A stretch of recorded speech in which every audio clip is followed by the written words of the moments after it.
Thank you, Mr. President. I wish to begin by congratulating the Republic of Korea for convening this important meeting of the Security Council on Artificial Intelligence and International Peace and Security. Also thank the two professors for their very insightful introductory remarks. Today's debate builds on the Area Formula meeting that Greece co-organized last April with France, with the Republic of Korea, offering us the opportunity to further reflect on a topic that will undoubtedly shape our discussions for years to come. There is now, I think, a broad consensus on the close interplay between artificial intelligence and the maintenance of international peace and security. And the two RE-AIM summits in The Hague in 2023, in Seoul in 2024, the political declaration on responsible military use of artificial intelligence and autonomy launched by the United States, and the AI Action Summit in Paris earlier this year have all contributed to developing norms, rules, and guidelines for the responsible development, deployment, and use of AI, including, of course, in the very sensitive military domain. AI is not just another tool, it's a general purpose capability with the potential to both empower and destabilize.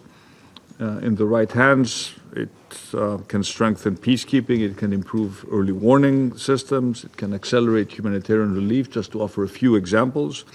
In the wrong hands, it can fuel disinformation, it can amplify cyber attacks, it can certainly lower the threshold for escalation and conflict. AI is by nature a dual-use technology, and it means that our collective security increasingly depends on the choices we make. Mr. President, our discussion today is particularly timely as it comes just weeks after the release of the Secretary General's first report on artificial intelligence in the military domain and its implications for international peace and security. This was, I think, a milestone in our collective effort to address the profound implications of AI on peace and security. And building on this crucial momentum, we must recognize a fundamental truth that for our rules-based international order to remain relevant, it must adapt.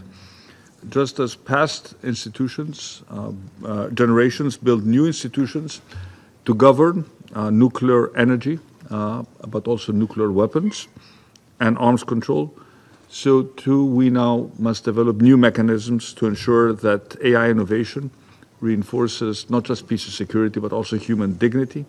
And this, of course, requires international cooperation, transparency, and a renewed commitment to the principles of the UN Charter. At the same time, we must be candid. Preserving peace does not mean ignoring the realities of power. Malign actors are racing ahead in developing AI capabilities. And if we are to protect our citizens, uphold deterrence, and maintain stability, we too must responsibly invest in defensive security applications of AI, but always in line with international law and always with a commitment to human oversight. So this is not a call for a new arms race, but a recognition that peace is hard-won. It's harder to safeguard and hardest of all to preserve. Ladies and gentlemen, we stand at an inflection point.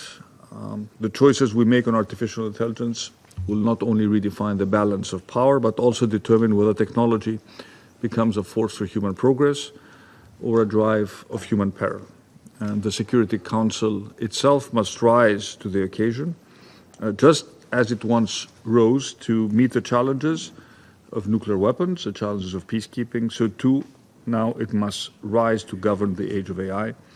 And Greece believes the United Nations carries a historic responsibility to charter a path where innovation strengthens peace, where responsibility tempers power, and where technology serves humanity's highest aspirations. And let's make sure that artificial intelligence becomes not a source of rivalry and division, but a cornerstone of a more secure, more just, and more peaceful world.